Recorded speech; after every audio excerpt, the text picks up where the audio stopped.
3. Hello students, I am Rida Zana from class 8, student of Care Study Circle. I am here to present a lecture on microorganisms friend and foe under the guidance of Adil sir. So पहले हमारे जहन में जो ख्याल आता है वो है माइक्रो ऑर्गेनिज्म। माइक्रो ऑर्गेनिजम्स होता क्या है? माइक्रो का मतलब है स्मॉल,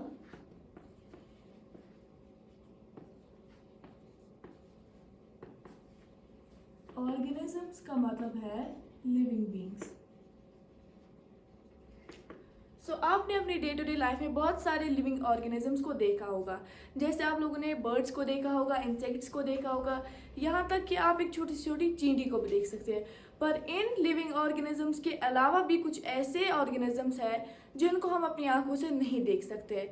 जैसे मैं बात करूँ बैक्टीरिया की, बैक्टीरिया हवा में होता है, पानी में होता है, मगर हम उसको देख नहीं सकते हैं। तो आपको ये सवाल होगा, अगर हम इनको देख नहीं सकते तो हम इनके बारे में स्टडी कैसे करें? तो उसके लिए भी एक स्पेशल डिवाइस बनाई गई है जिसको कहते हैं माइक्रोस्कोप। माइक्रोस्कोप ऐसी डिवाइस है जिससे हम किसी भी छोटे से छोटे माइक्रो ऑर्गेनिजम्स को देख सकते हैं। तो इसके बाद हमारा टॉपिक आता है ऑर्गेनिज्म। एक नहीं है, दो नहीं है, तीन नहीं है, माइक्रो ऑर्गेनिज्म बहुत सारे, पर इनको हम 4 ग्रुप्स में क्लासिफाई करते हैं। तो इसमें पहला आता है बैक्टीरिया, दूसरा आता है फंगई, तीसरा आता है प्रोटोजोआ और चौथा आता है एल्गी। तो इनमें से कुछ ऑर्गेनिजम्स होते हैं जो हमारे लिए यूजफुल होते हैं, कुछ होते हैं जो हार्मफुल होते हैं। तो आप बोलोगे बैक्टीरिया, फंगई, प्रोटोजोआ, एल्गी ये तो सारे बुरे हैं, इनसे हमें डिजीज कॉज होता है, ये इन्फेक्शन कॉज करते हैं, ये फूड को स्पॉइल करते हैं। तो यहाँ पे आपकी बात बिल्कुल सही है, ये डिजीज भी कॉज करते हैं, इन्फेक्शन भी कॉज करते हैं और ये फूड को भी स्पॉइल करते हैं। पर सारे एक जैसे नहीं होते। जैसे अगर मैं बात करूं, अगर आप लोगों ने कभी घर में केक बनाया होगा तो उसमें जो है वो उसमें स्पॉन्जीनेस बहुत होती है। क्यों? वो इसलिए होती है क्योंकि हम उसमें केक के बैटर में यीस्ट पाउडर ऐड करते हैं, जिससे वो एक तो वो उसमें स्पॉन्जीनेस आ जाती है और वो फ्लफी हो जाता है। क्यों? जो यीस्ट पाउडर होता है वो आपको पता नहीं होगा वो किससे बनता है। वो फंगई नाम की बैक्टीरिया से बिलोंग करता है। जो यीस्ट पाउडर है वो फंगई से बनता है। तो इसके बाद हमारा टॉपिक है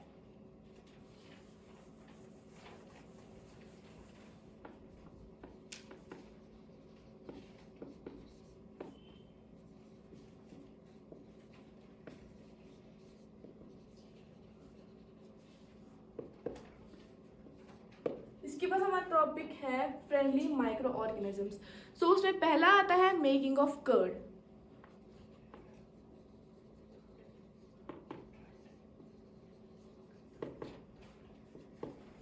मेकिंग ऑफ कर्ड, जो कर्ड किससे बनता है? दूध से। जो दूध को करता है कन्वर्ट कर्ड में, उसके लिए भी एक बैक्टीरिया लगता है, उसका नाम है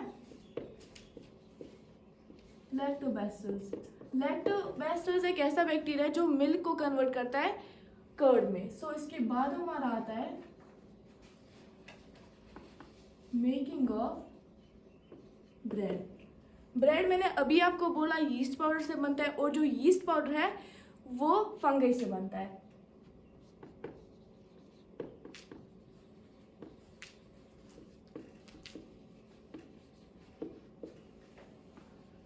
फिर हमारा तीसरा आता है commercial use of microbes. Commercial का मतलब है जो हम ज़्यादा मतलब लार्ज अमाउंट में हम माइक्रो ऑर्गेनिज्म को यूज़ करते हैं। तो विनेगर की शक्ल में हम उनको यूज़ करते हैं और यीस्ट पाउडर की शक्ल में।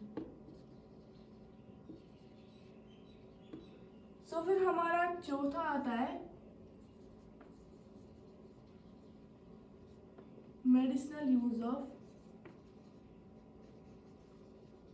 माइक्रोब्स। कुछ मेडिसिन ऐसी भी होती है जो बैक्टीरिया और फंगई को मिला के बनती है। जैसे मैं एक दवाई का नाम लूं, जैसे स्ट्रेप्टोमाइसिन है,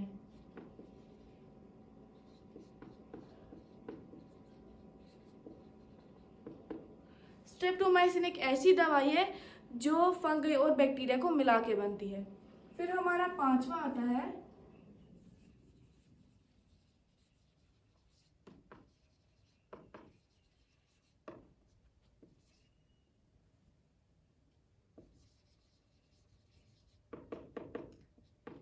इंक्रीजिंग द सॉइल फर्टाइल।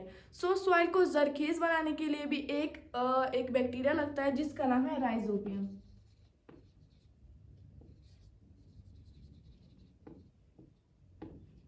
फिर हमारा छठा आता है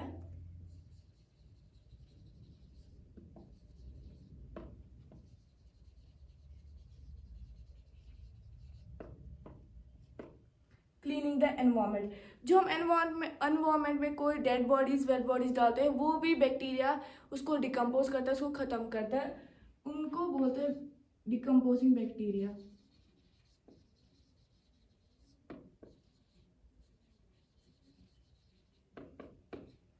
सो ये फुल था फ्रेंडली माइक्रो ऑर्गेनिजम्स। इसके बाद हम पढ़ेंगे where do microorganisms live.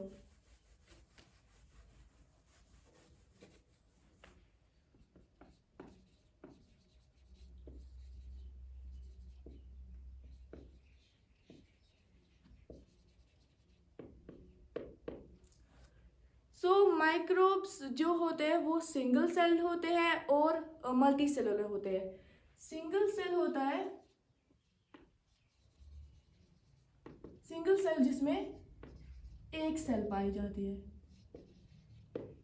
और मल्टी सेलुलर जिसमें बहुत सारी सेल्स पाई जाती है। जो बैक्टीरिया होते हैं वो किसी भी एनवायरनमेंट में रह सकते हैं, वो गर्मी में भी रह सकते हैं, वो सर्दी में भी रह सकते हैं, और वो डेजर्ट में भी रह सकते हैं। फिर आता है जो कुछ माइक्रो ऑर्गेनिज्म ऐसे होते हैं जो दूसरों पे डिपेंड होते हैं, दूसरों के ऊपर ग्रो होते हैं। कुछ ऐसे भी होते हैं जो कहीं भी ग्रो हो जाते हैं। जैसे मैं नाम लूं एल्गी की, एल्गी कहीं भी ग्रो हो जाता है, उसको दूसरे ऑर्गेनिज्म की जरूरत नहीं पड़ती है। तो दूसरी तरफ अगर मैं नाम लूं फंगई एंड बैक्टीरिया, फंगई और बैक्टीरिया को ग्रो होने में कॉलोनीज लगती है, उनको जरूरी कॉलोनीज होती है ग्रो होने में।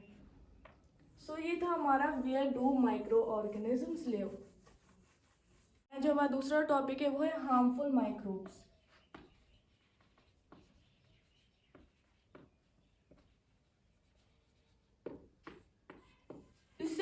इससे पहले हमने पढ़ा फ्रेंडली माइक्रोब्स, अब हमें पढ़ना है हार्मफुल माइक्रोब्स।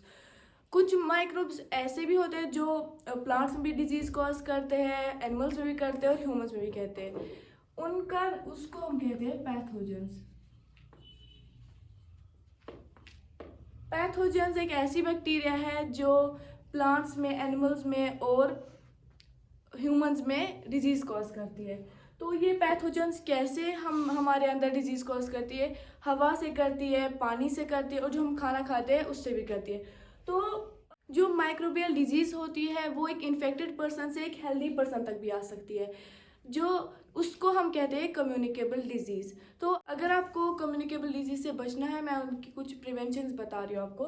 तो अगर आपको कोई इन्फेक्शन है, माइक्रोबियल इन्फेक्शन है, तो आपको चाहिए कि आपको अपने साथ हैंडकरचीफ रखनी है।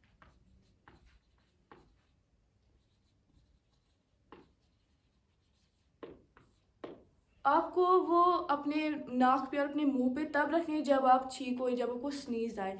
तो और आपको अगर कोई इन्फेक्टेड पर्सन होगा आपको उससे थोड़ी दूरी बनाए रखनी है।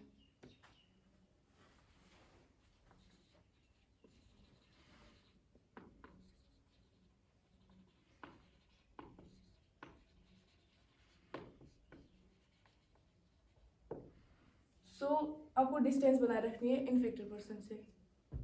Disease causing microbes in animals. तो एक एंथ्रॉक्स एक खतरनाक बीमारी है जो ह्यूमंस और कैटल्स में होती है, और फुट एंड माउथ डिजीज होती है कैटल्स में, जो कि एक वायरस से होती है। तो अब जो हमारा नया टॉपिक है वो है फूड पॉइजनिंग। नया टॉपिक है फूड पॉइजनिंग।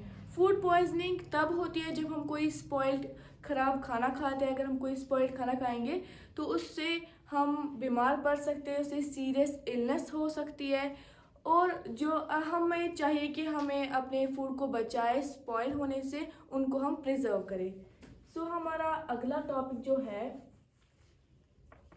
वो है हीट एंड कोल्ड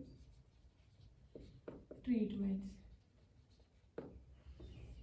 सो आप लोगों ने अपने घर में देखा होगा, जब भी हम दूध लाते हैं आपकी मम्मा घर में बॉयल करती है। बॉयल इसलिए करती है क्योंकि उसमें जो भी बैक्टीरिया होते हैं वो बॉयल करने से ख़त्म हो जाते हैं। तो अब आपका ये सवाल होगा कि जो हम कोई बाहर दुकान से कोई दूध लाते हैं वो क्यों नहीं स्पॉइल हो जाता है? क्योंकि उसको पहले ही 70 डिग्री सेल्सियस पे 15 to 30 सेकेंड्स उसको प्रीहीट किया जाता है, जिससे उसके सारे, फिर उसको ठंडा किया जाता है जिससे उसके सारे बैक्टीरिया मतलब ख़त्म हो जाते हैं, इसलिए उसमें कोई बैक्टीरिया नहीं रहता है।